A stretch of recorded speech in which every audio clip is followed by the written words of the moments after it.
I actually remembered to put our cameras or back into the stream. But welcome. My name's Mike, host of Showboys. Here's my good friend Pixel Nick, fellow host of Showboys. Here, back live to talk about the most recent chapter of Andor, Chapter 3, covering episodes 7, 8, and 9. Super excited to get into this discussion. Would you say arguably, possibly one of the best chapters of Andor so far? Oh, it's hands down the best chapter of The best. Andor thus far. Okay. Only to be potentially shadowed by the final chapter. Yeah. And we should say, while it is chapter 3 here of season 2, it's really Rogue -1. Essentially, It's chapter 7 too. Yeah, chapter 3, also Andor chapter 7. 7. The Rogue One prequel. Yep. Rogue -1. Yeah, Rogue I like that one -1. best. And then there's gonna next week is Rogue Zero. Rogue Zero. Yeah, and then we have Rogue One. But Nick, I was telling you right before we went live, I'm creating a new conspiracy theory. Okay, nothing to do with Star Wars. Everything to do with the new Pope. Okay, I was right.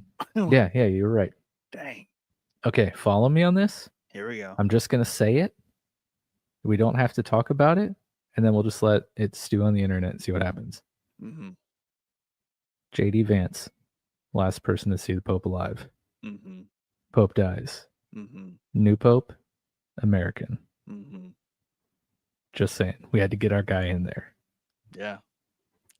All right. Well, special op by JD. Doing his best part of guest. Bond. He's an off-brand James Bond. Yeah, he's been working with part of guests and Dedra a little too closely. James Bond, if he was from Ohio. Hillbilly elegy James Bond. Yeah. I don't know. I mean, I thought it was pretty cool that the Pope walked out to Love Sosa by Chief Keef. I mean, that was pretty cool. Fellow Chicagoan, that was, at least that's what the internet showed me. I assume it was real. That's probably exactly what happened. Yeah. It looked real. It looked awesome. But yeah, dude, Patreon members, thank you. Top tier patrons, honorary members, Tim B, Yusuf H, Josie, our other Patreon members. You guys are awesome. Thank you so much for your support.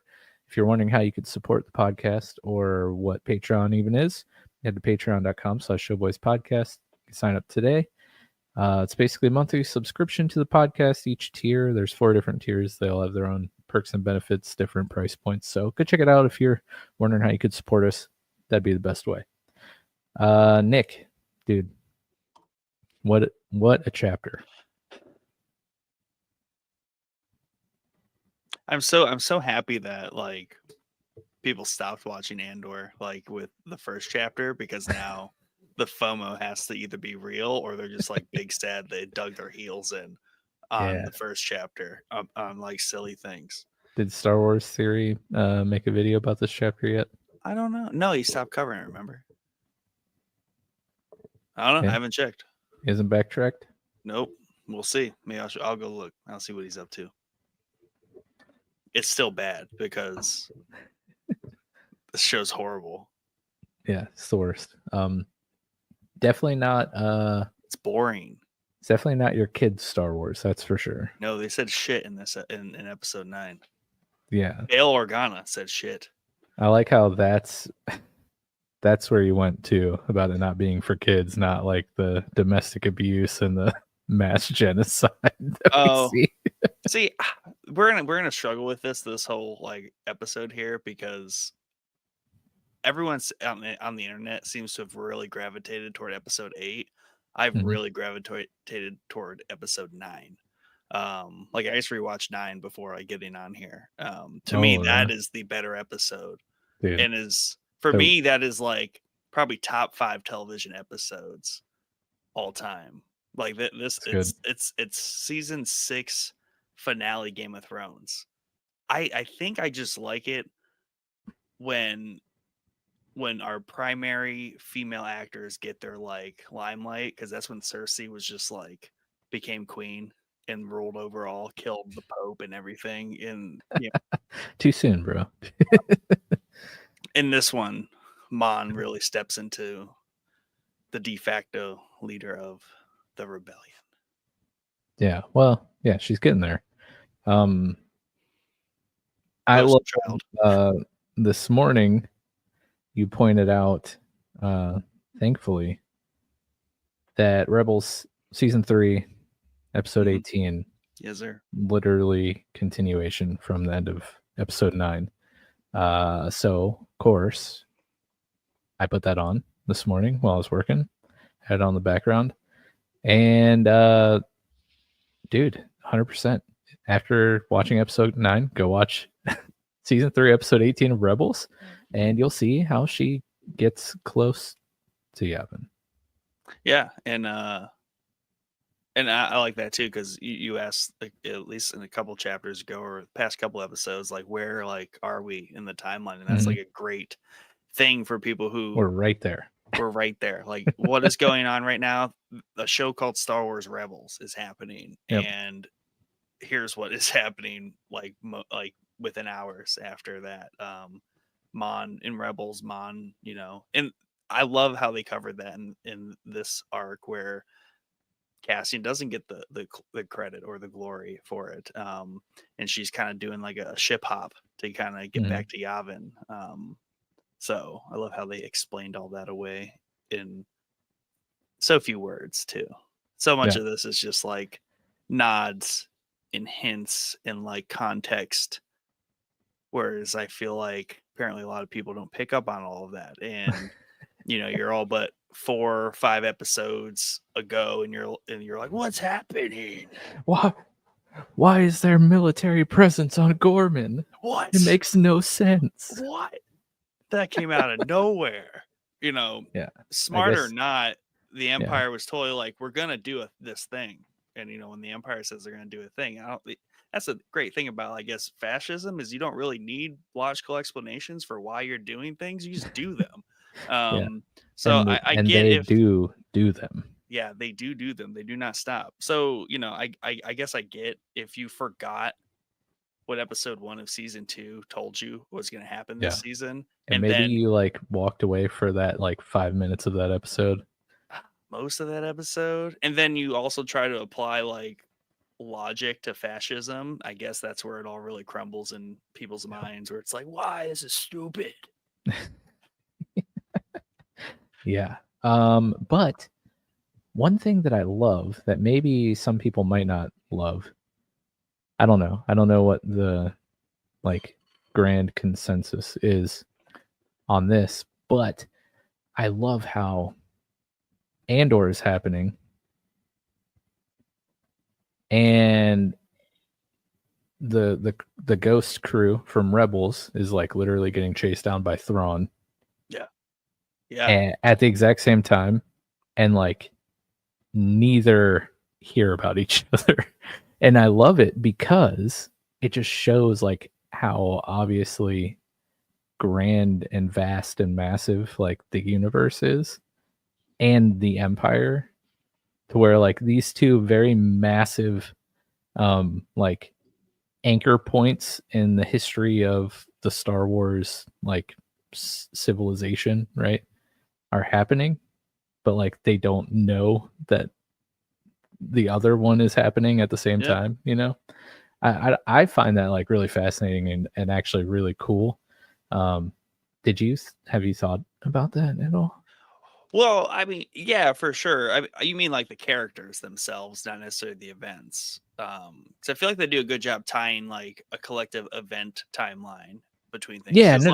I mean, like, you rewatch Rebels and they talk about Gorman, you're like, that has a whole different meaning in my mind now. When Rebels talk about Gorman. You're good point. Mean, like, I mean, like, the Empire isn't talking within itself about like, Thrawn doesn't know that like what's going on Gorman is happening, right? And he doesn't know about Luthen. He doesn't know about Cassian. He doesn't know about this splinter cell of Rebels. And obviously they have, or at least what we're seeing in this show at this time, they have no idea that like the ghost crew is out there like running away from the greatest admiral of the empire, you know. Yeah. It's just like super fascinating that like, yeah, because you think the empire as like an organization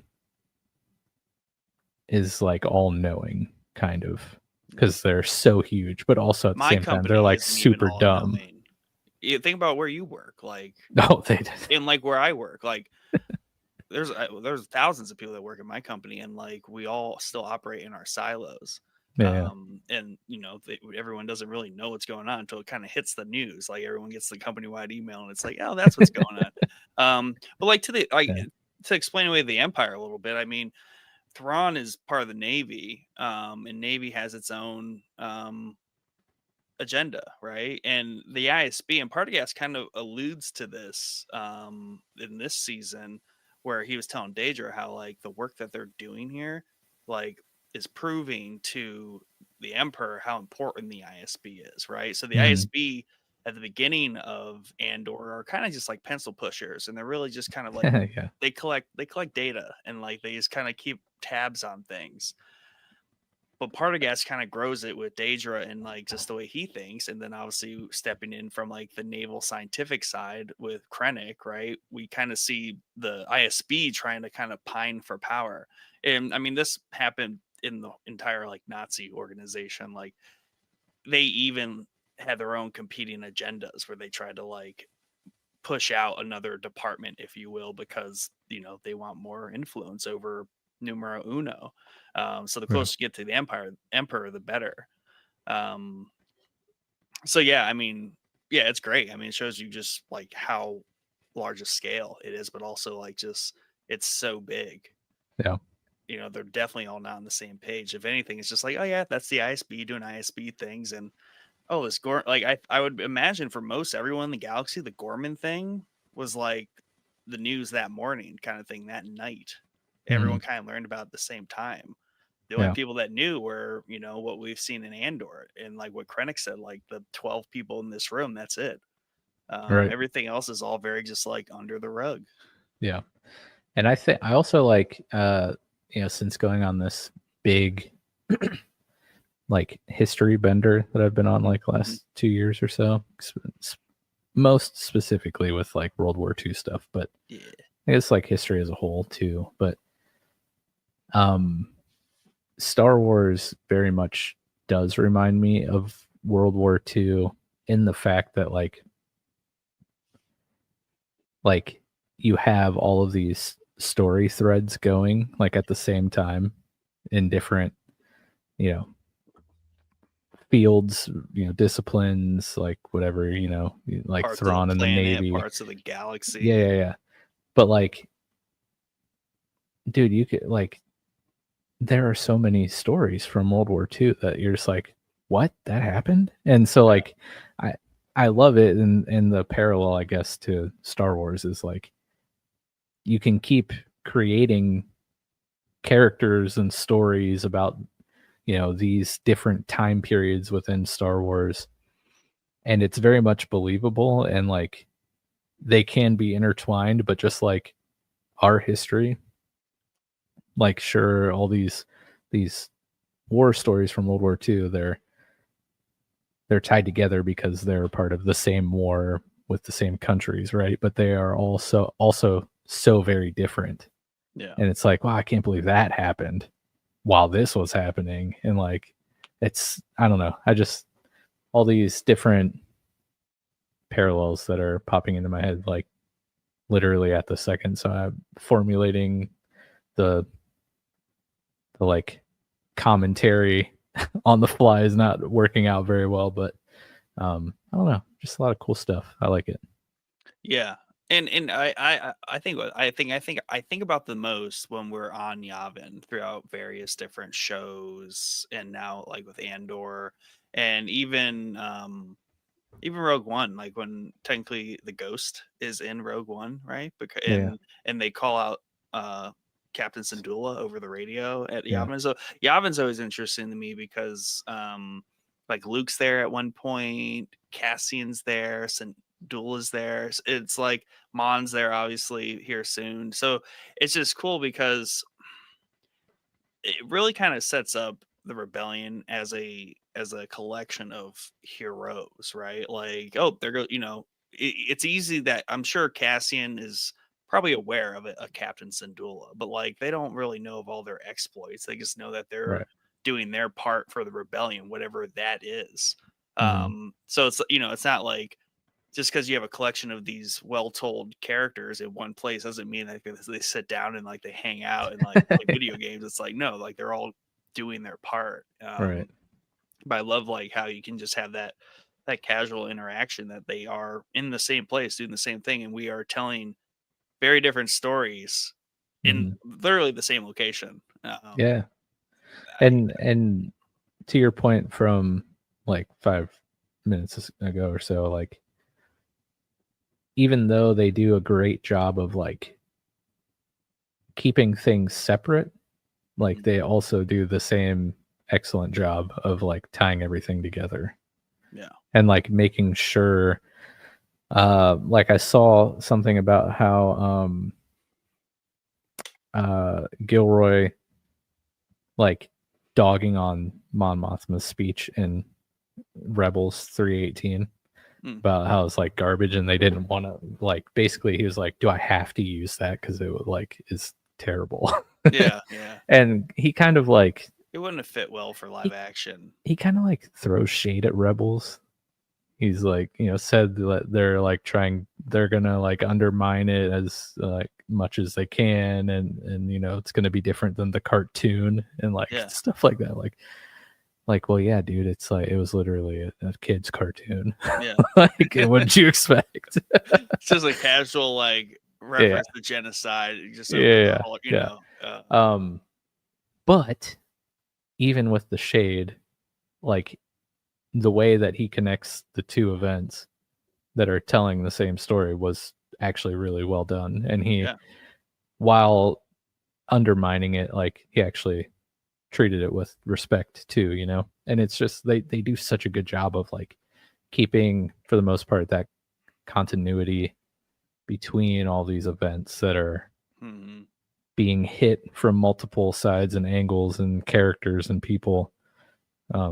They do a really good job of keeping it all tight. Yeah, and speaking of like continuity, even like within Andor, so and I had to look this up because I was like, why do we get a whole scene for this? Literally after like the most like intense part of the season, in my opinion, is like when Cassian's getting Mon out of the Senate, right? And we kind of just cut the Vel at Yavin, like doing a weapons check on a bunch of new recruits. Yeah. And I had to look it up, like what the pistol was. But like, dude, he's in Rogue One, right? And I guess I Didn't never put. even make that connection until like 10 minutes before we got on here. Well, when I watch, okay, so this is the crazy thing. Everyone probably catches it in different light, but like I was watching, first time I saw him, I was like, oh yeah, he's in Rogue One. But he's who Cassian escapes with in season 1 from the prison, and like on Miami Star Wars, Yeah. he gives him his pistol, Yeah, and and that's what Vel picks up. and recognizes it from Aldani. I'm like, whoa, like that, like Yeah. we didn't need that, but that's really cool. Because it kind of, in Vel's mind, she's like, why is this Cassian's weapon from Aldani like just on my desk right now? Yeah. And like it really just, I think for her, completes the loop. Like these are people who have their own like stories and like have been through their own crap, and there's a reason why they're here.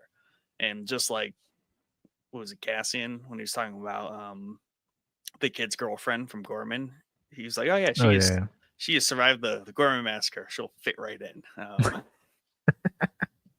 Like that's your credentials. Like, who are you? Right. I have friends. Yeah, man. And the captain or whatever his rank is from Rogue One's here now. That's cool. Yeah. I think a long time ago I confused him and Luthen. Oh, yeah. And maybe you could technically until this, this arc where we actually meet him. It's like maybe they just recast him and that was supposed to be Luthen, but now it all makes sense. Yeah. Luthen dies. Yeah. Shh. I don't want to talk about that yet. I know. Next arc's gonna be really sad. Yeah. So the approach to tonight's episode, chapter 3, the call of the rebellion. Since this is probably the first of the season, first trio of episodes that actually felt like a movie, which is kind of what we were speculating and hoping for all 4 chapters, but this one was the first one that actually played out and felt like, a movie with some breaks in between. The way we'll approach tonight is kind of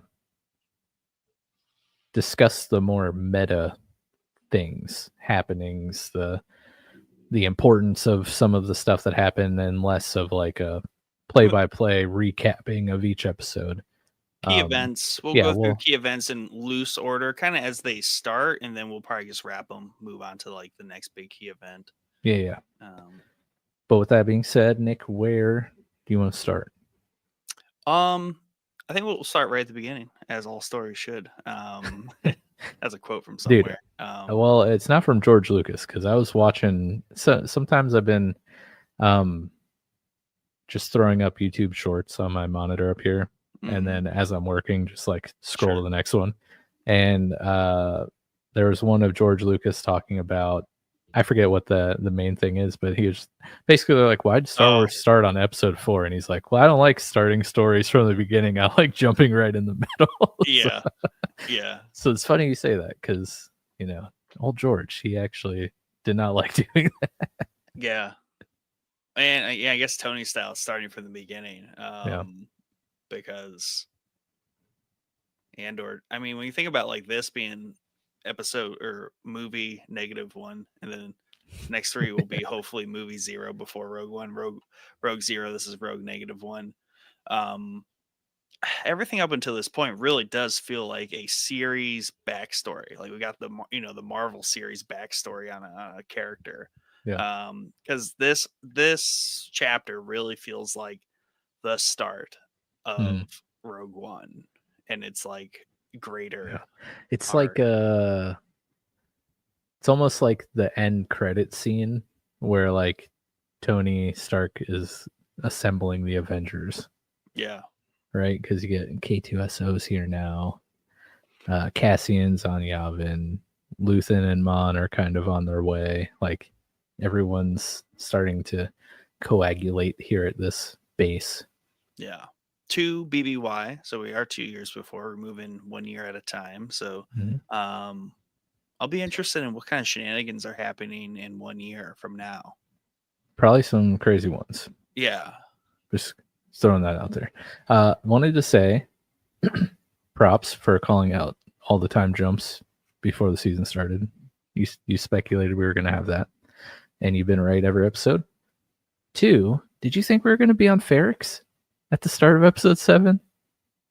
Because in the opening, it's the dang like bell just the sound anvil thing. Yeah, they've done that for the past few episodes. I feel like because like you have black screen, you have the 1 year later, and you hear the anvil thing. I was like, oh, we're gonna go and see what's going on with Ferrix. Psych. Nope. Psych. Just give us the anvil. It's I think it's been there for a few episodes on the Andor title opener, and it's just, I think it's just taken on the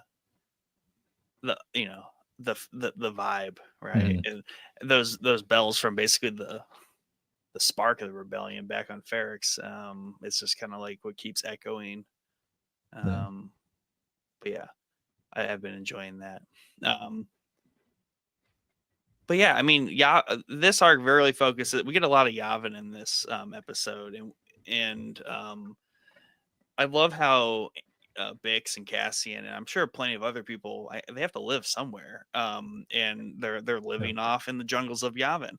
I also like, again, like dude's always drinking and eating. Like it's good to see. I like shows like that show our characters drinking and eating. It's important. There's normal people. But also coincidentally, obviously we're playing Jedi Survivor for the Patreon series. That's And right. I don't know if you're quite as deep into the Luger Hulk as I am, but like eventually you get to some domiciles down in the Luger Hulk. Did you get that far? Yeah.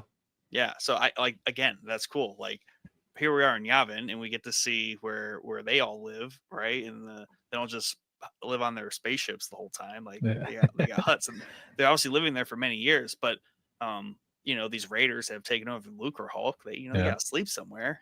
Dude, I know it's pronounced Lucre Hulk, but I always want to call it the Lutra Hulk.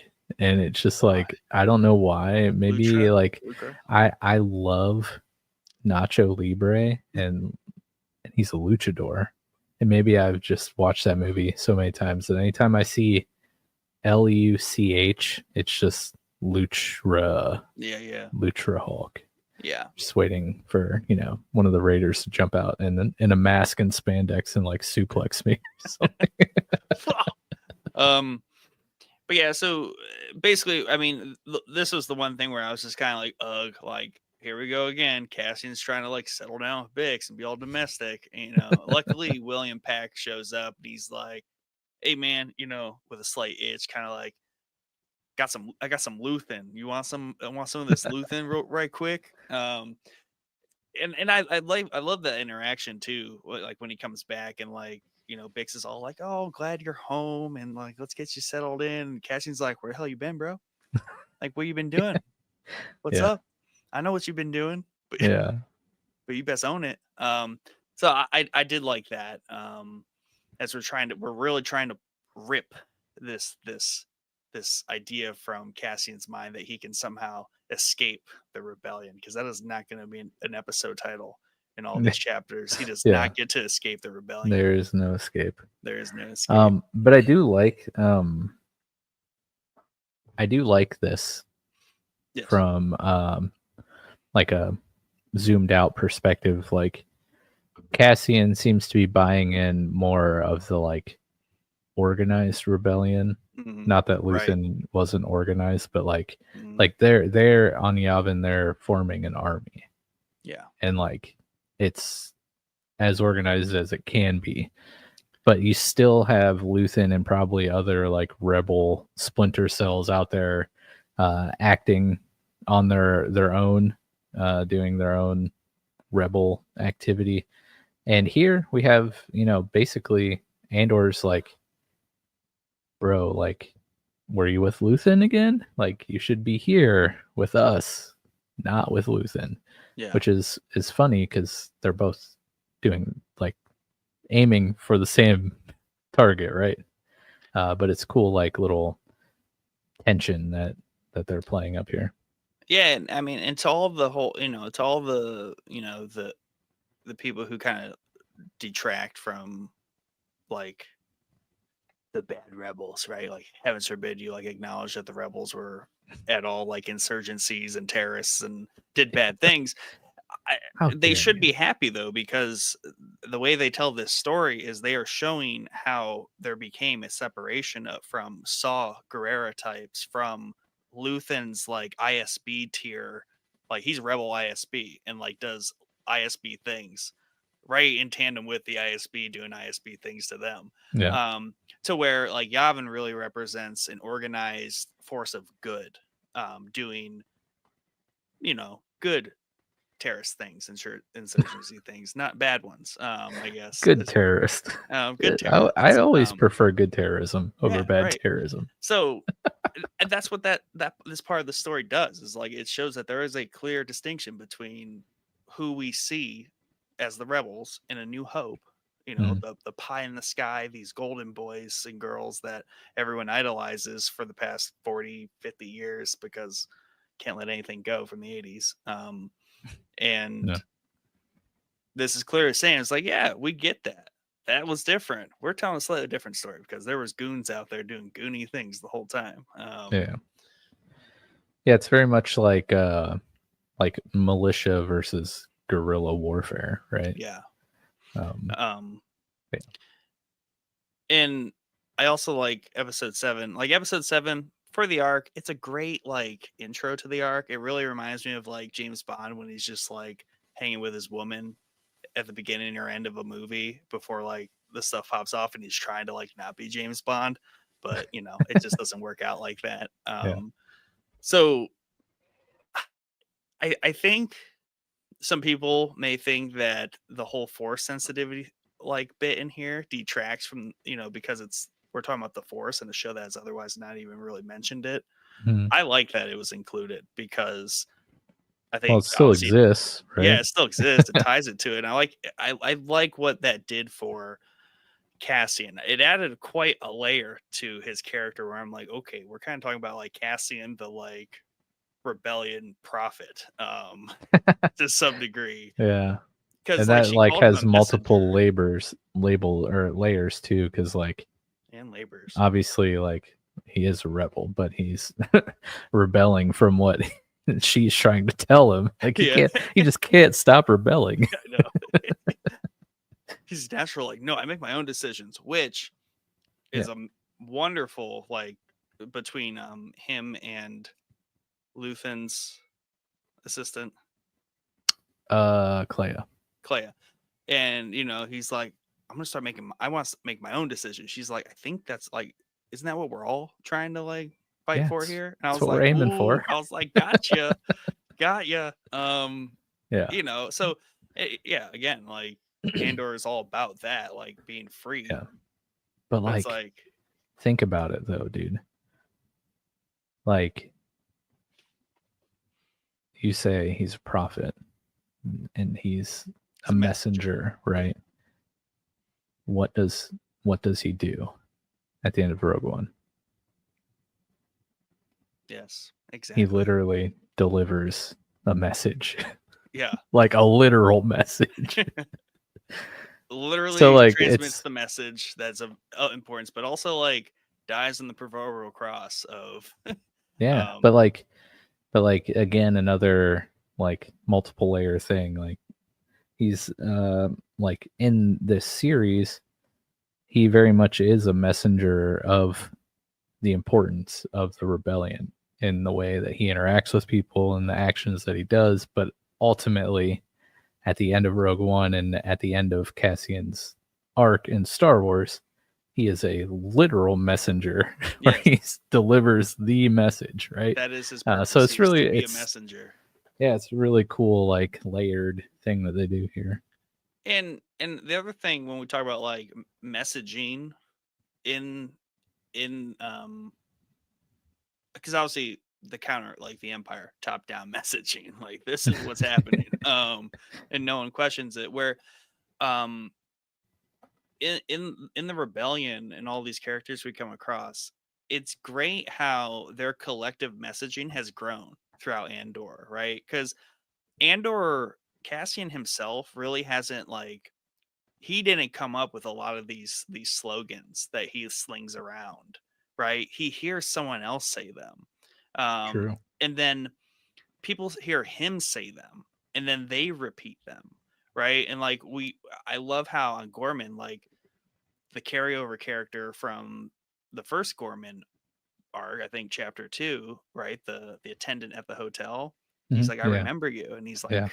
like, rebellions are built on hope. And it's like, boom, like I love how that originated, not from like Cassian being some, you know, prolific, wise like leader. Like he's just Yeah. like, I like that. And then he says it, and then Jin basically goes down saying it. Yeah. And Jin gives that speech based on that line Yeah. to all the rebels to evangelize them to go to Yeah. go to Scarif. So And it I was just think said that's to awesome. Cassian by a hotel attendant. Yeah.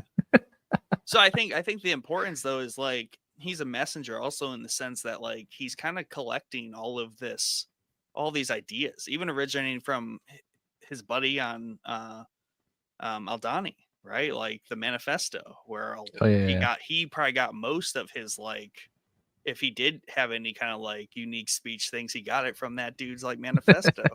Yeah. So I like how the rebellion, you know, and the entire idea behind it's a very organic thing of the people, Mm, which is completely different from the Empire. yeah. Um man, so like you bring up all of the people that Cassian has met along his journey here, and it made me think of what he, like the safe word phrase or whatever he says to Mon, right? I have friends everywhere, and that he said like in a past episode, like an episode or two ago. Yep. But like, there's an episode titled that. Yeah, but like it's true. Like he literally does have friends everywhere. And it started with crazy. Luthen. Yeah, it's so cool. I think Luthen first said it to him. Probably. Yeah. Again, another one of those. You just fix up what someone else said. Yeah, and that's fine. I mean, and that's what he told our boy on the prison. Like he basically just evangelized him to give that speech, and then he reused some stuff that Cassian told him in the hallway. And like Cassian just really kind of acts as this facilitator for spreading these ideas. He's like, for the sports fan, he's like the point guard of the rebellion. Yeah, he's good. But yeah, I just love the reuse of all those, and also it's like these aren't like cheesy, corny things. Like they are well written, and I'm sure people are getting sick and tired of talking about how well written this show is. But I'm sorry, it is well written. Go suck an egg; it's great.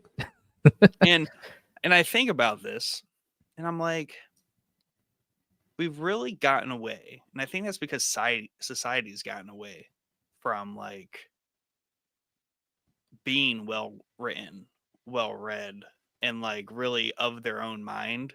And and I feel like the people that don't get it and don't like it, like I think they're part of the problem. Because it's like we used to have movies and shows that were like this. And for as old as like the original trilogy is, it was still written in a very like prolific, like well way that conveyed like dense meaning about things. Yeah. And like that's how George intended it. I think Tony Gilroy takes it a little further and like really makes it good. But yeah, just rewatching even like the Bix scene at the end of 9. He's got to bring it up, huh? Really any of the dialogue, but it's like everyone is so sure of themselves and like they believe in what they know. And I think that's how we end up with like senators with moral compasses in this show. Is because we have like Organa and Mothma like being very convicted Senate, like people with political power and like ideas. You don't have that anymore. Like that's part of our problem. So I don't know. I mean, I think it's just what makes good TV and like good writing. Like not having these people call it unrealistic, but maybe like that's what it used to be real. It's like people behaved like this. So I was just thinking about that, like rewatching 9. I'm like, this like people think it's like odd and like they don't get it. It's because they literally don't live their lives like that for some reason. But like there are people that still watch this and they're like, yeah, that makes sense. Like that's more real than most of the crap that exists today. Yeah, no, I think that's why I'm drawn to Rogue One and the series so much. Is it's very, very grounded. And yeah, man, dude, like just the dialogue in this show is so good. And like you said, I think for the most part, I mean, yeah, we still have like the grand monologues, right? And Luthen and Mon just like eviscerating people with words. But like Cassian, like you're talking about, like everything about like every conversation he has is so natural and organic. And I don't know, it just, yeah, dude, the way that it's written is just so good. I still dislike chapter 1 though of season 2. Oh, for sure. It was terrible. And I still I think I don't think we talked about this last episode, but it was, through Discord like a day or two ago. But I'm still waiting to see like where these stupid jungle goons like come into play, like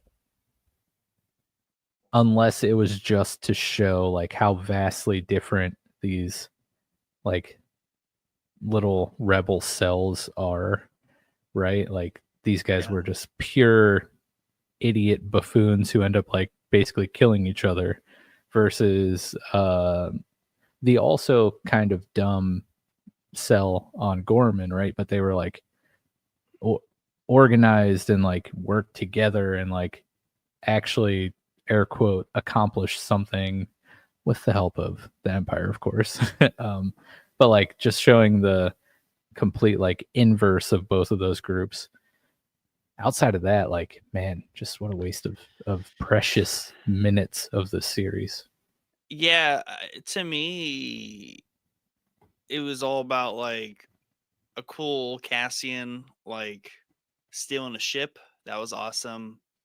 For some reason, we had to really, really run Bix down as a character.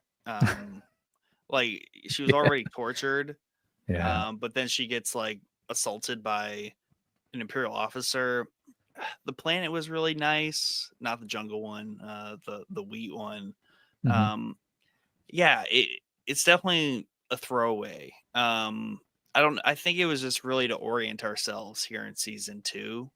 But yeah, maybe it would have been better served. Like it would have been even better served if like who was holding Cassian up was like Saw and his people for some arrogant reason. That would have been cooler just because it's more Saw. Like, yeah, I don't know who these jungle people are. Like that was Yavin.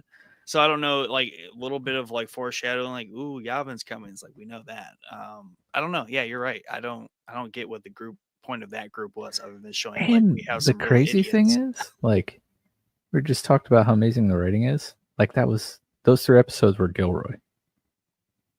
Like the main guy behind Andor wrote those 3 episodes. And they're like literally the worst. Yeah. Like, come on, man. But yeah, anyways.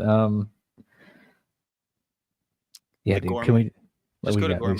Let's just talk about Gorman. That's where we go next. Because 7, nothing really happens other than a lot of like revelation about like where Cassian's about to embark, but also, William being like, Cassian, Luthen's got a mission, and then Cassian does the whole, dude, the moment I can't leave freely, like it's the moment I'm definitely leaving. That was a good bit there.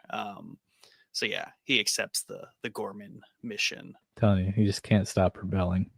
Yeah, and and I think it was really compelling, the argument there where we're talking about William's like, Pack is like the ISB agent that was on Ferrix that like is after us. She's going to be there. Let's go kill her. Cassian's like, huh? All of a sudden, you've changed my mind.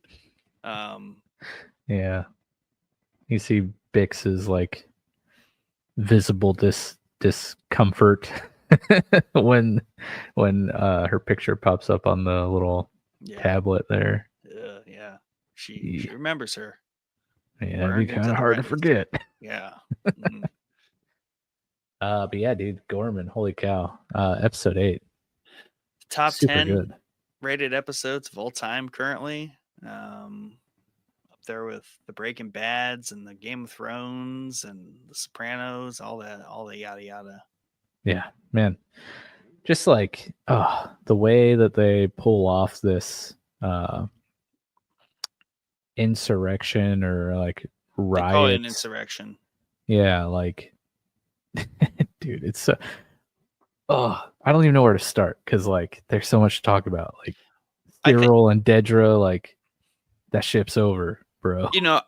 If we start at like how it all starts setting up, Cassian and Pac go there. Pac obviously has a girlfriend. Cassian's there to that dude always got a girlfriend, by the way. I know, man. He's just scooping up the local gals, is what it is. One in France. I guess. But and Cass, they are there to kill Dedra. And obviously that just always advances, killing ISB people. It's just exactly what Luthen's on board for. He's like, yeah, let's do it. But at that same time, though, on the Imperial side, Daedra's there, and like she's in charge until like special ops shows up, and they're like, "You're in charge, you rank, but you're gonna do what I say." Mm-hmm. So we have this very interesting dynamic where like she's even like, "What are we doing again? And why are we like this is really Yeah. on the nose?" Because she's going back and forth with Partagas. She's like, they're saying like there's mining ships already landing. She's like, what is happening? And to your point earlier, like just shows like no one really knew, right? Like Krennic was somewhere and it's like, you know what? Sounds like things are going as planned. Let's just land those suckers. Yeah. So I guess like I was a little, yeah, I guess a little confused about like Dedra's reactions here because she knows like what the plan is. She was in that meeting, but like, is she not like fully on board with the methods that are about to unfold? So I think Because she knows, because she gives the order later, so she knows unwillingly. Yeah, Like they kind of force her to do that. Because like dude's standing there and like dude will probably shoot her if she doesn't. yeah. You know what I mean? And I love like when he comes in or one of their interactions. I forget the exact verbiage, but basically he's like, you know, you're the trigger finger, but like I'm calling the shot. Yeah. And so like she kind of gets put in her place a little bit there, but yeah, I think she kind of realizes that she is really just kind of like the face of the operation when really she is not making any decisions. But I mean, part of it explains away a little bit also how like fascism works a little bit, right? So at the onset, this was supposed to be a very long process, right? They built this building. It's really an armory. They're going to like slowly build up their case while Gormans just need to get like exterminated, right? And, you know, obviously I think the end result is the same either way, but everyone in the ranks gets bought into what they're told, right? And they get told what they're told so that they are compliant with it, right? So everyone knows that the Daedras and then the officers, like if you tell them the right thing, they're gonna be like, oh yeah, that makes sense, sure, got it, boss. Meanwhile, I think what really flipped everything on its head was the scientists determined, and they mentioned Edu, which is in Rogue One, where Jin's father is. You know, they're like, they've had the scientists working around the clock. They've determined that there is no other option other than to use this metal. And Boss Man Palpatine needs the Death Star completed ASAP. So we're just going to go ahead and get this done. So I think her being very methodical and very regimented, the fact that all of a sudden the plan was gone and we're really just jumping to the end is what kind of disturbed her. And she was in her whole plan the whole time. She told Krennic, she's like, you need to count on like rebel insurgents to really, build your case and just make it seem. So I think she had it in her mind that she was there to kind of like control and have this constant back and forth to like show them where really somewhere up the chain, there was like, yeah, we got enough. Yeah. You know what I mean? We get like the idea. Let's get everyone this gets the idea. The news is on board. Let's just do the thing because we need what's inside the planet tomorrow.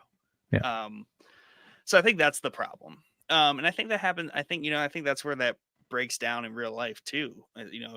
Again, talk about the Nazis, where I was like, not that people throughout the ranks weren't also not at fault, but some days things just change because someone was like, you know what, this is what's happening. The SS shows up and all of a sudden you don't have control of the situation anymore, but you are very much compliant along for the ride. Yeah. And I think that's like what they're kind of showing here. Yeah. And then like Cyril's reaction. Oh man. Obviously, so I'm again a little confused, and it's not like it's more so the way that these characters are portrayed and played out. The actors do such a fantastic job with these. But like, sorry, that was very loud right into the microphone. Dude, unbelievable. But like even in the last chapter, you know, he, I don't want to say looks conflicted, but kind of like is he just like that much of a sociopath that like Cyril is like pretending to be conflicted even when like neither side is kind of around. But then, you know, in this he marches in once he kind of sees some of the stuff that's going on. He marches into the office, and like when he has the super awesome and wholesome interaction with Dedra there in the office. Yeah. Like he's upset about like is it like the same reason she's upset because the timeline is being pushed up so much?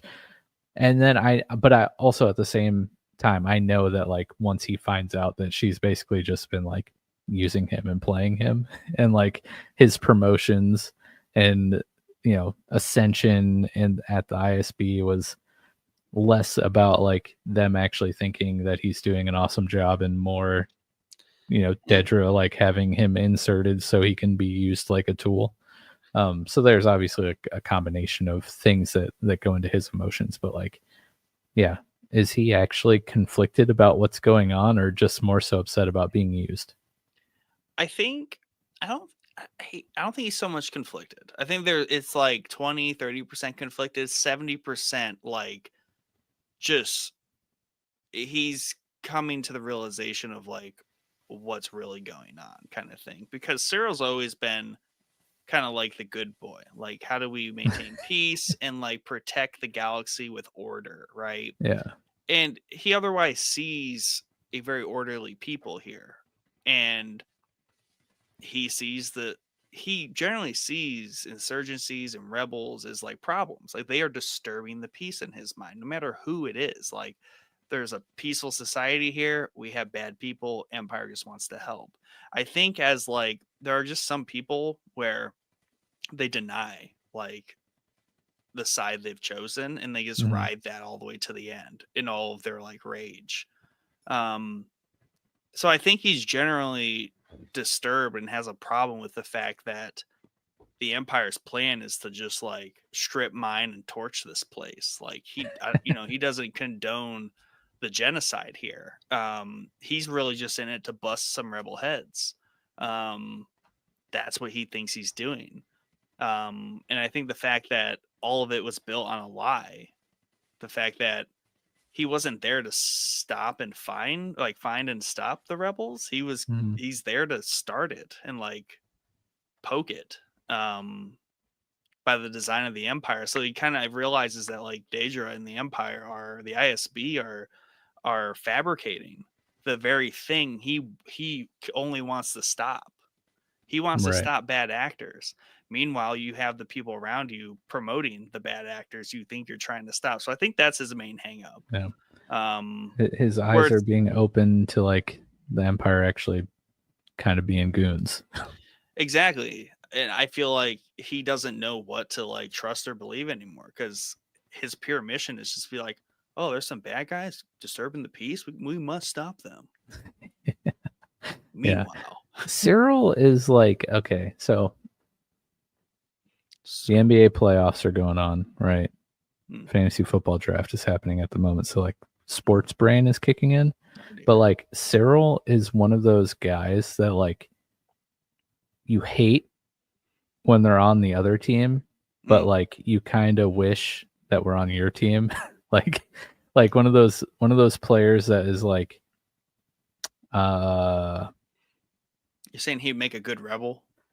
Yeah, well, like, you know, if you're so for fellow Cavs fans, like Matthew Dellavedova, right, on the championship Cavs roster, not a great player, played really hard, sometimes so hard that it could be considered borderline dirty at times, but not like a dirty player, but just like one of those tough as nails, like does all the dirty work kind of guys. That's like awesome when he's on your team, but like everyone hates when they're on the other team, right? Right.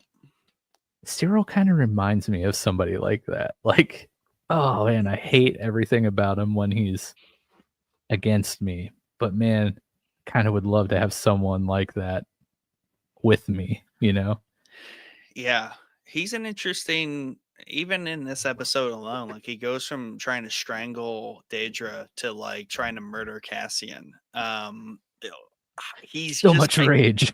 yeah, I think he's just so destroyed by the fact that everything he thought he stood for is completely disregarded by everyone. Yeah. Like the rebels don't care about you, dude, because you're annoying and you're Dude, messing with the vibe. Cassian's such a burn. Dude. And he's like, who are you? I know. That was perfect because it's like the dude this man has obsessed over for years doesn't even know who you are, man. And like Dude. he's just, who are you, dude? I mean, it makes sense why he does. He's like, it's like, do I know you? Like, why are you so pissed at me right now? Yeah. Like, for all Cassian knows, it's like, why is this guy like trying to murder me? Like, the Empire is literally murdering everyone. Like, but this guy here is trying to kill me. Yeah. Who are you? Yeah, it's great because, like, when you think about it, I mean, they've only had one interaction. They never saw each other's faces, though, either.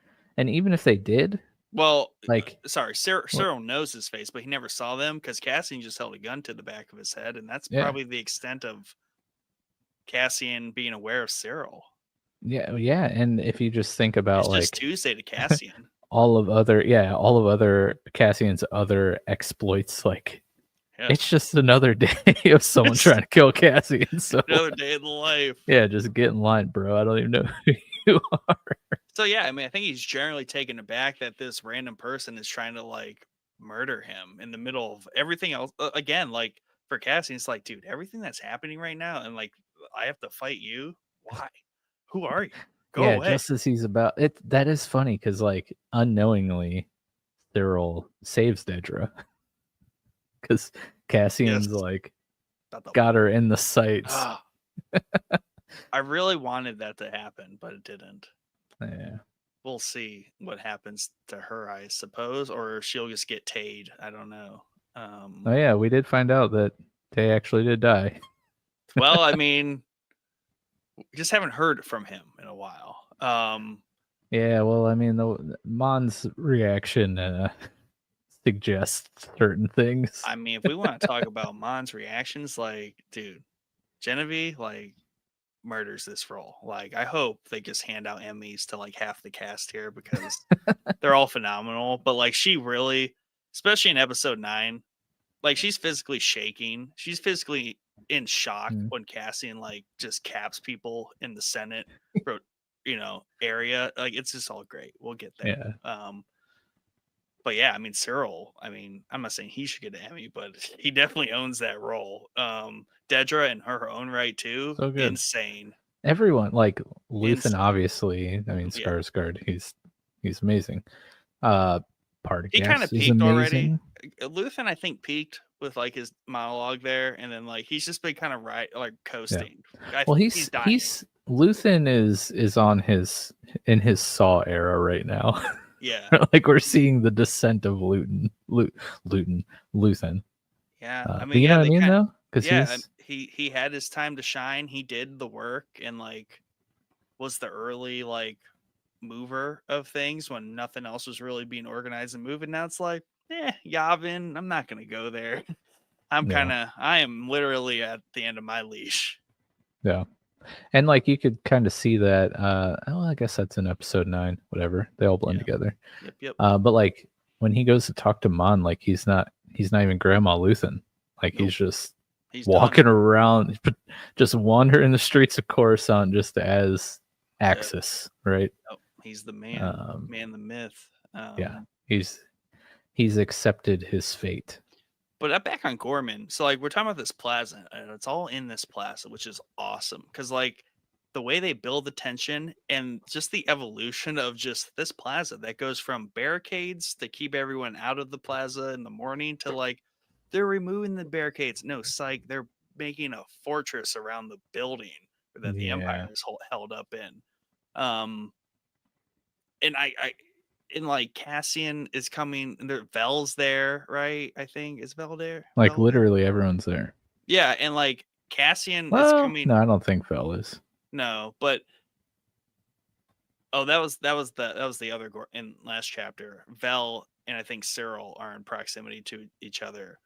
But yeah, just again, like the proximity of people like passing each other by in this situation. And I love the moment when like in the chaos, like Cyril sees Cassian and like the light bulb clicks. He's like, oh my God. And I think also in that moment, um, Cyril's wandering in complete like confusion from what is Shock, happening, dismay, shock. confusion. Yeah. And he sees Cassian, and I think he instantly blames Cassian for everything that's happened. He's the reason the Empire's here. He's the reason the Gormans are rebelling. He's the reason he just had to choke Dedra because he's mad at her. I think in that moment he finds Cassian as like the scapegoat for all his confusion and anger, Mm-hmm. and then goes into straight just he got strong.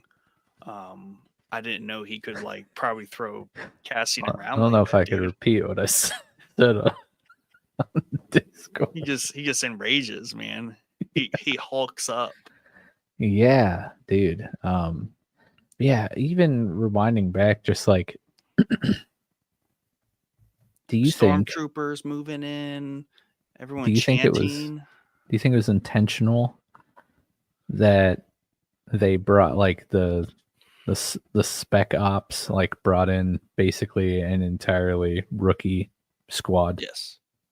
Like intentional, so that way when they friendly fire themselves, they panic and create chaos, and then it just all goes downhill as planned from there. Correct. And they're most likely to act poorly to the aggression. They're most likely to cause a scene, like, because the Gormans are going to get in their faces, and the new recruit rookie is going to be scared to death. It's going to have a taser and is just going to like get into Don't tase me, bro. They're most likely to cause a reason for the Empire to do it. Now, granted, I did not anticipate the Empire was like, literally, let's just snipe one of them and just shots fired, and then just blame it on the Gormans. I was like, that's really on the nose, Empire. Okay, you guys are doing it. And I think it's stuff like that, even that Dedra doesn't agree with, where it's like she's like, we're gonna have a sniper, and his job is to shoot one of us, so we can blame it on them. She's like, I get the whole idea of enticing them to like attack us. That makes sense. But like, if we're just gonna attack ourselves and then blame them, I wonder if she even knew that much. Like, maybe she thought that the sniper was going to shoot one of the Gormans. Did she make comment about the green recruits? Someone did.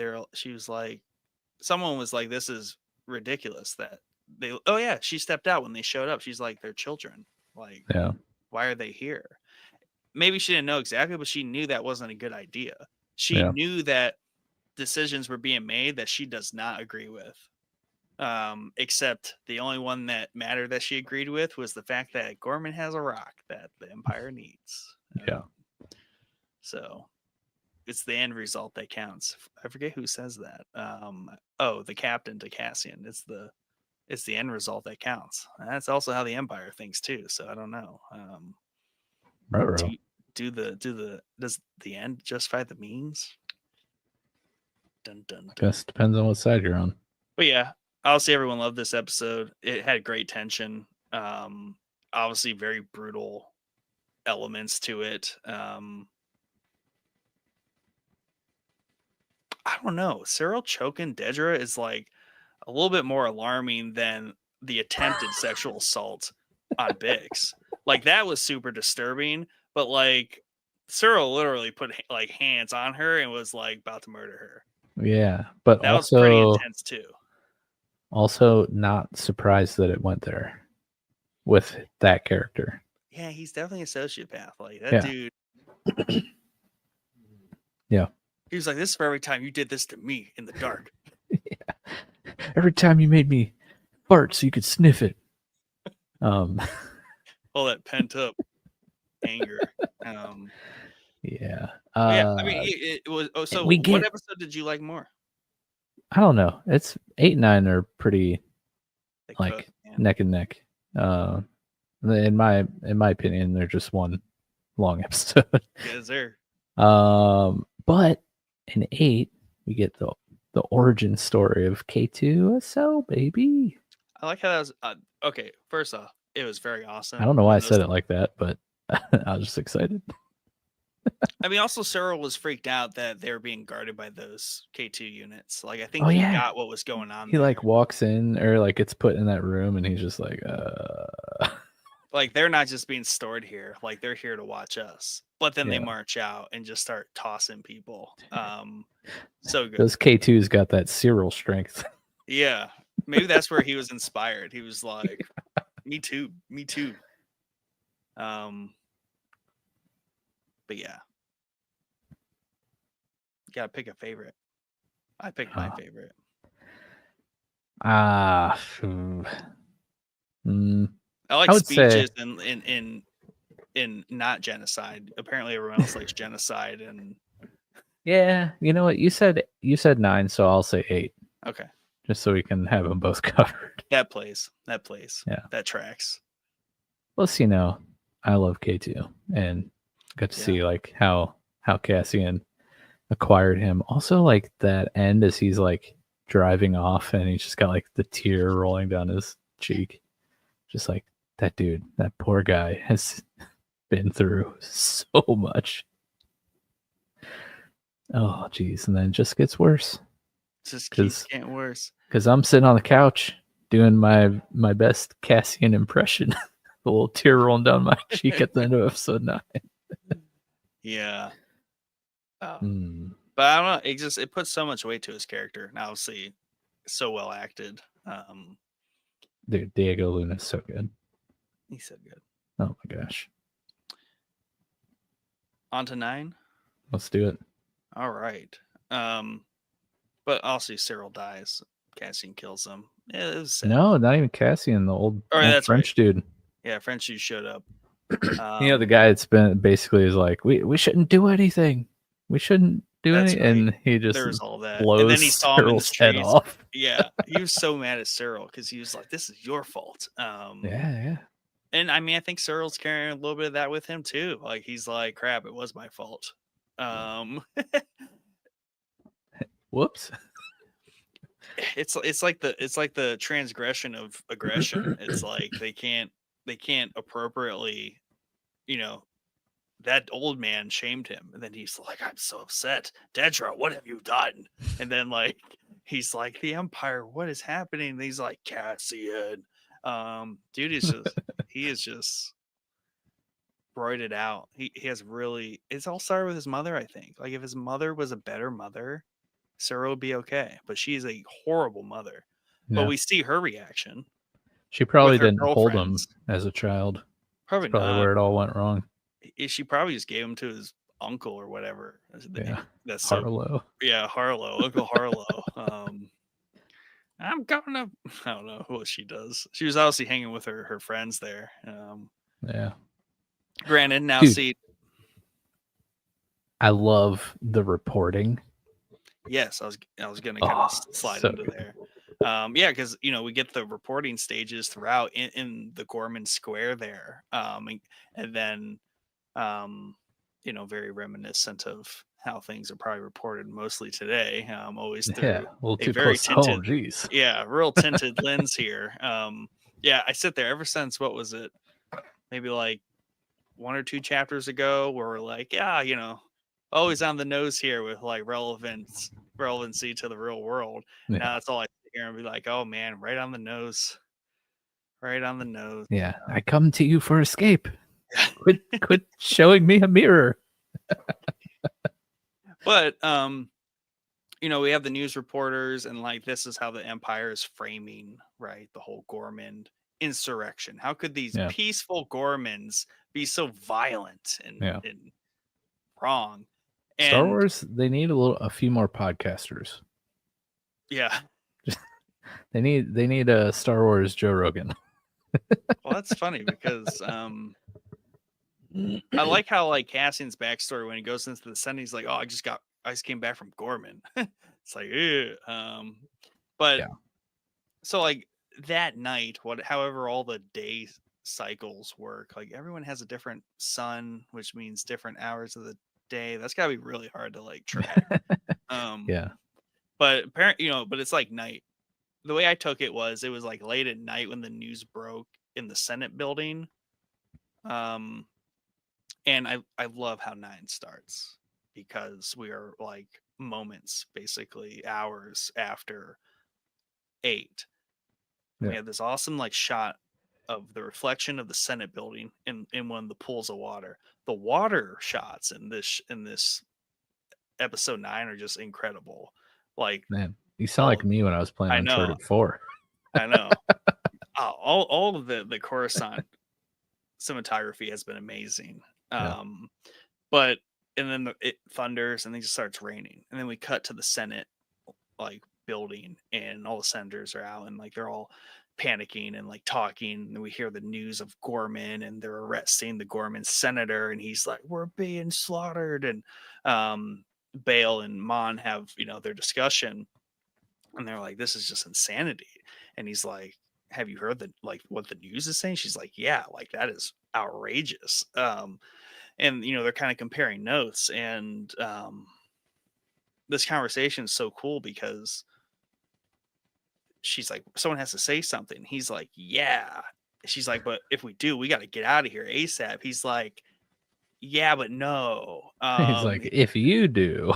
It's like I gotta stay, so you got to be the one they go. So I just like how they kind of like broke that up right there, where they're on the same team, but like for his own reasons, he can't just bail and quit. Get it, bail. But Mon's got to take one for the team because she really needs to say something. Yeah. And I just like how, granted, she has been,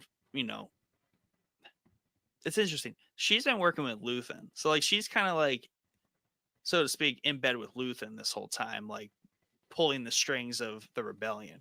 But so is Bale, right? Bale is really kind of the orchestrator of Yavin, right? Right.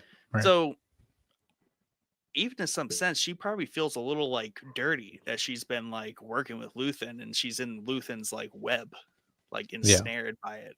Not everyone is, right? And like Bale may not even know who Luthen is. So to me, that's just like an interesting dynamic where she has all this kind of like baggage with her. And we know she's been kind of running tight here in terms of feeling like she's about to get busted. Yeah.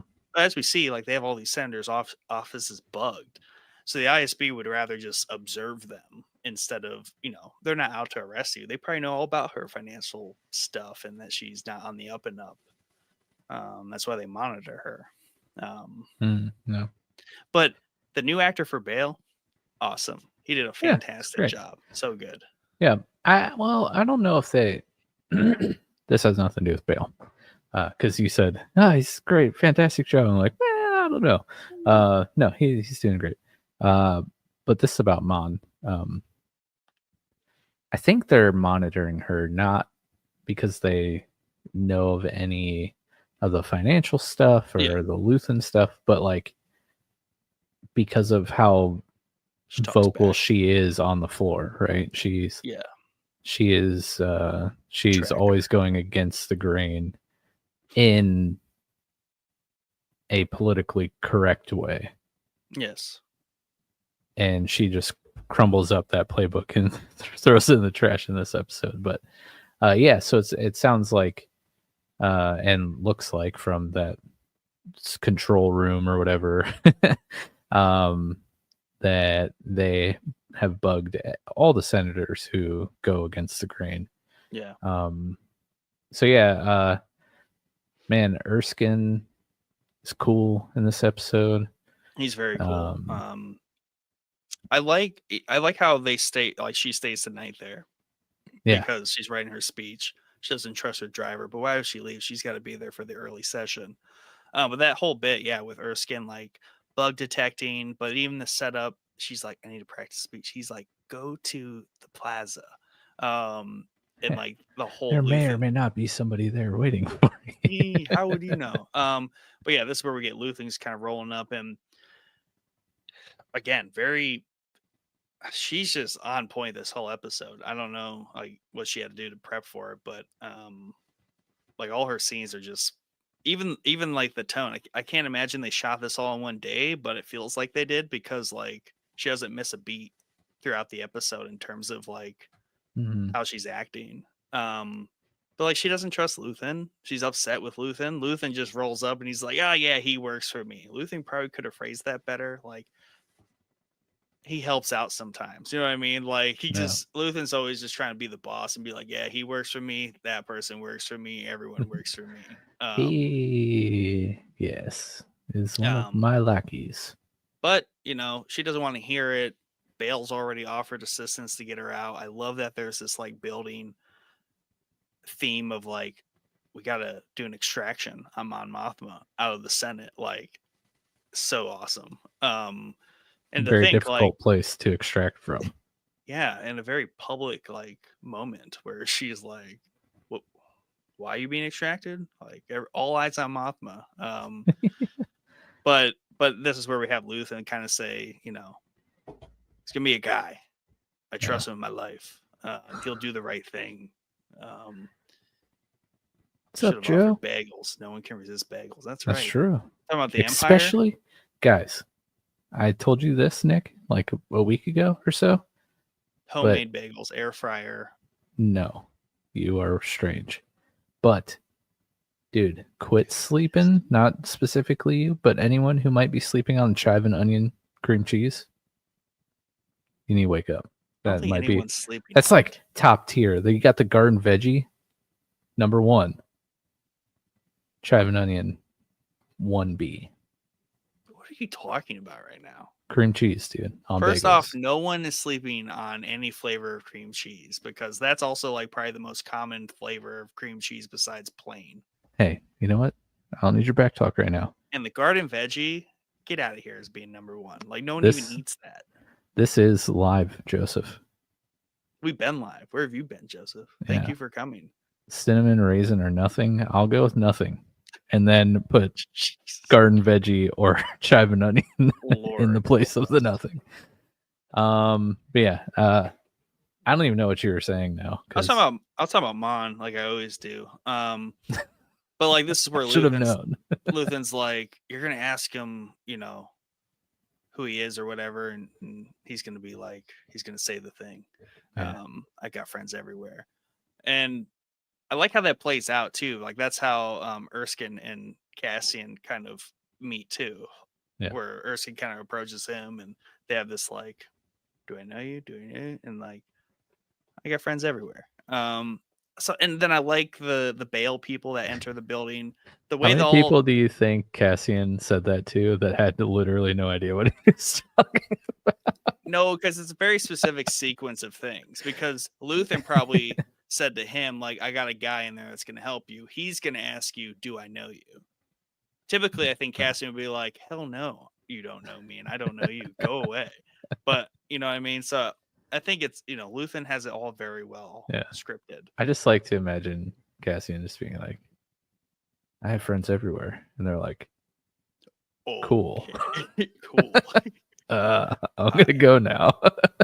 The only thing I didn't like about this episode is that Cassian's like lip is busted. Yeah, he's got that fat lip. Yeah. I wish it wasn't. Like he just looks out of place. But well, I mean, he just like, literally was in a riot the day before. Yeah.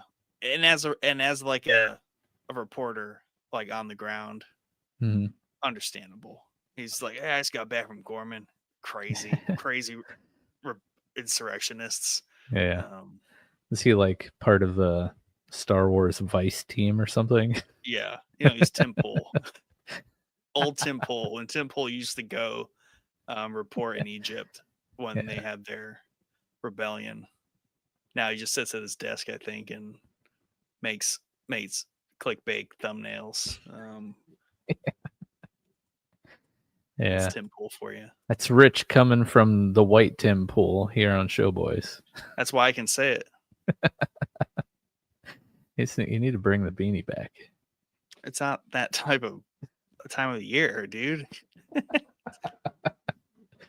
No thank you. Though it was a little chilly today. A little chilly today here in Ohio. A cool like 62 with the wind.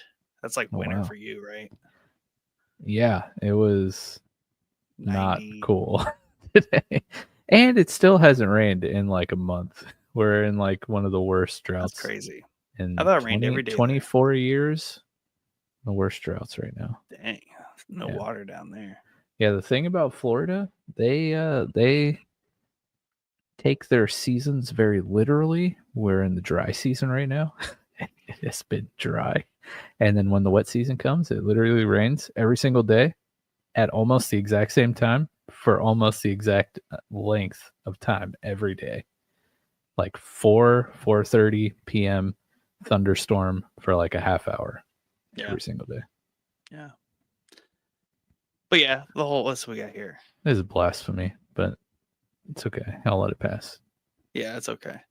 It's all good. Joe says, I've only seen the first 2 episodes of Andor. I'm so far behind in life. My wife didn't enjoy it, so we just didn't continue. I need to. You need to abandon your wife and continue. That's what I did for Andor. Yes. Rebel against your marriage. You don't need to watch. Andor. You don't need to watch shows with them. Yeah. I mean, I've been trying very hard, actually, to get my wife to watch the show with me, and she's like, no. Every single time she's like, no. Like, I guess I should still love you. I should tell we watch Handmaid's Tale together. I'd be like, hey, there's like a real Star Wars Handmaid's Tale. There's attempted sexual assault. So like this dude just choked this girl out in the last episode. We should watch it together. Apparently, maybe that's what it takes. Yeah. It's very weird. She preps like while she's getting ready to do the speech. I love how they set that up where Bail, like their friend, like the one senator is like, I'm gonna yield my time and floor to this senator. And then Bail's like, yeah, I'm gonna do this other thing where I'm gonna give uninterrupted time to Mon Mothma. And I'm sure everyone was just like, he like pushes up his glass. He's like, I'm gonna invoke Article 1272A.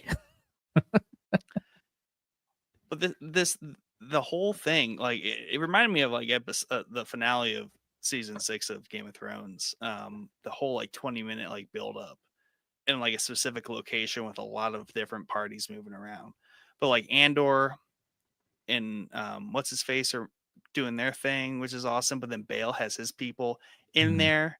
Is an ISB agent that Luthen is privy to, and I like that conversation too, where they're kind of like out by the loading docks, and it's Luthen, Andor, and then never Clayla. Clea. And I like how Luthen and her, she's just like, yeah, we don't really know much. We know someone on the Bale side, not good. We don't know what Mon's doing because she just kicked out Erskine. We got to try. And I just like that. I was kind of thrown off that they're just hanging out there by the loading docks, not being suspicious at all, but there's plenty of people around, I suppose, just plotting to topple the Empire, low key, no big deal. And like we said before, like Luthen is past caring at this point. He's just like, dude, whatever. We gotta get this done. Yeah, they all know they're kind of like coming to the collision of it all. But great speech though. What'd you think of the speech? It wasn't exactly like the one that she gives in season 3, episode 18. It was longer. So dumb. It was much longer, much better. No, it's great.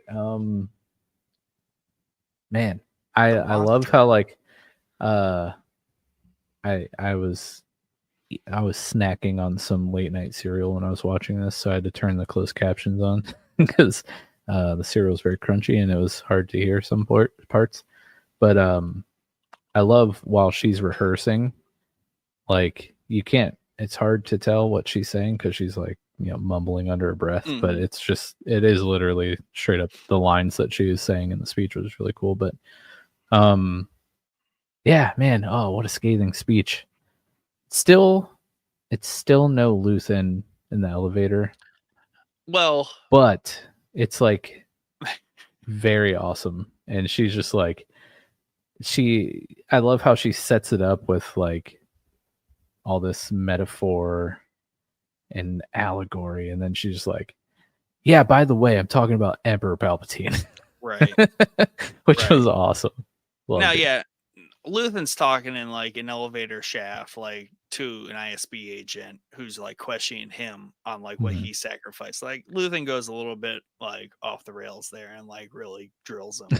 This has to appeal and be receptive to literally everyone that's listening.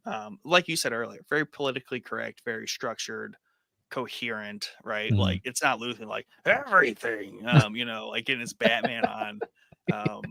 Just getting upset at people for asking, you know, questioning him. But it's really, I mean, I have it here. And after she addressed everyone, she's like, I believe we are in crisis, right? The distance between what is said and what is known to be true has become an abyss. Too close to home. Ooh, man, hurts. Just a little too real. Of all the things at risk, the loss of an objective reality is perhaps the most dangerous. Just stop. You're making me sad. What are you talking about? Is this a real life speech? Because it feels like it could be. The death of truth is the ultimate victory of evil. And this is the first time she mentions like evil, right? Where she's alluding to something that is truly evil. But it's nice because she's still like, the other senators are like, probably in their minds like, yeah, those Gormans, I can't believe it. Yeah. Evil, bad people. And you know, the death of the truth is when the truth leaves us, we let it slip away. When it is ripped from our hands, we become vulnerable to the appetite of whatever monster screams the loudest. Right. So we went from evil to monster, and we're talking about a monster that literally consumes things, which is very interesting because the dark side is literally all about like consumption of power and life. So she's very much describing Palpatine already, if you're privy to it. And basically she says, you know, Gorman was like, this is the clear thing that we've lost sight of here in what took place yesterday. And she repeats herself, what happened yesterday? Like reiterating, like, this isn't something that happened a long time ago. Like, this is happening now. This happened yesterday. Was unprovoked genocide. And there's like a pause, and you know, that's where everyone starts yelling. They're like, whoa, whoa, lady. Like, oh, dang it. I thought I was on your side there for a sec. But, and she's like, yes, genocide. And the monster screaming the loudest that we helped create. The monster who will come for us all soon enough is Emperor Palpatine. Cut. Because, meanwhile, ISB supervisor Dorcas is like, cut it now. Like, okay, I like that whole sub thing where you have the agents that are listening, and he's like, huh, it stopped working. Heavens forbid anyone assumes she found it or like someone found it and broke it. But it stopped working. The driver says she hasn't left. I don't know. Could be nothing, but I figured I'd report it. And dude's like, interesting.